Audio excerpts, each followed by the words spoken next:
முருகன் கையில் வேல் இருக்கு தெரியுமா?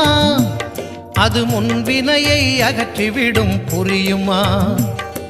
முருகன் கையில் வேல் இருக்கு தெரியுமா? அது முன்வினையை அகற்றிவிடும் புரியுமா? வேலை வணங்கி வந்தால் கிடைக்கும் பலன் கொஞ்சமா? தாளை பணிந்து விட்டால் விதியும் நம்மை மிஞ்சுமா? வேலை வணங்கி வந்தால் கிடைக்கும் பலன் கொஞ்சமா? தாளை பணிந்து விட்டால் விதியும் நம்மை மிஞ்சுமா? அந்த முருகன் கையில் வேல் இருக்கு தெரியுமா? அது முன்வினையை அகற்றிவிடும் புரியுமா?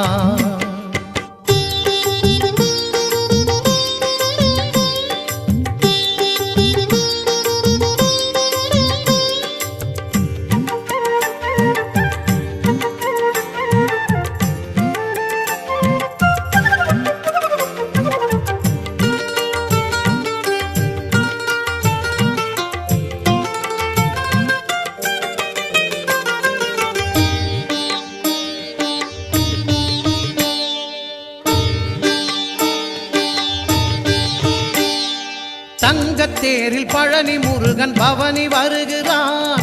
நம்பினோர்க்கு நன்மையெல்லாம் நாளும் தருகிறான்.